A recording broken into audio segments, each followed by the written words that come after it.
ଚାଲ ମଣ୍ଡିରା ବାରିକା ପାଣି କୁଟି ଦେଲେ ମାଉସ ଦିକେ ଯିବୁ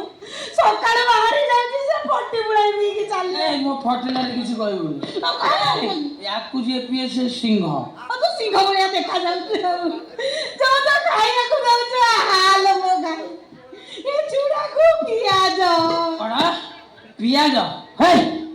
ତତେ କିଏ କହିଲା ଖାଇବାକୁ ପିଆଜ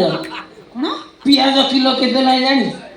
ଲୋକ ଆଜିକାଲି ପିଆଜ ଖାଉଛନ୍ତି ପିଆଜ ଖାଲି ଦେଖୁଛନ୍ତି ମୁଁ ଚାଖଣା ପିଆନ୍ତି କଣ ହେଲା ମୁଁ ପିଆଜ ଦେଖିବି ଖାଇବିନି ଏଇଆ ତ ହଁ ସେଇଆ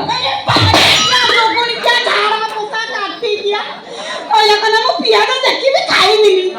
ମୁଁ ତମ ଭାଇକୁ କେମିତି ଭଲରେ ଦେଲି ମତେ ଫୁସଲା ଫୁସଲି କରି ନେଇ ଆଇଲା କହିଲା ଡୋଜ ଦବ ଡବଲ ଡୋଜ ଦବ ନଉଛି ବା ଭଲ କି ଡବଲ ଡୋଜ ନଉଛି ତାପରେ ନା ଭଲ କନା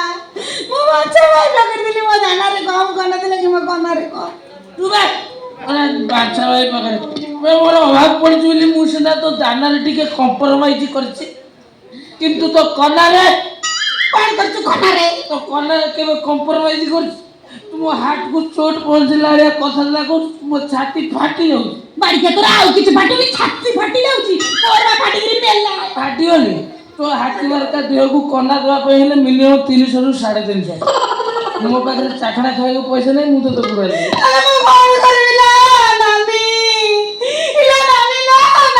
ବଡ ଲୋକର ବେଟି ଦିଲି ନା ନାନୀ ମୋର ଲମ୍ବା ଲମ୍ବା ଚୁଡ଼ା ଥିଲା ନା ନାନୀ ଏମନ ମତେ ବାନ୍ଧିଥିଲି ଲାଲ ଗେନ୍ଦା ଫୁଲ ନା ନାନୀ ଏଇ ବାଡ଼ିକା ପାଖକୁ ଆସିବ ଭିତର ବାହାର ଚିରା କଟା ବି ନେଇଲା ନାନୀ ତୁ ବାହୁବଲି ଶ୍ରୀ ଦେବସେନା ତୁ ପିନ୍ଧିବୁ ଚିରା ଫଟା କନା ତତେ ଆଉ ଭିତରେ ବାହାରେ ଚିରା ଫଟା ପିନ୍ଧିବାକୁ ପଡିବନି ଆଉ କୋଉ ଲମ୍ବା ବୁଲିବି ଆଇ ମୁଁ ପୁଳାଇ ନେଇ କଣ କହିଲୁ ସତରେ ସତରେ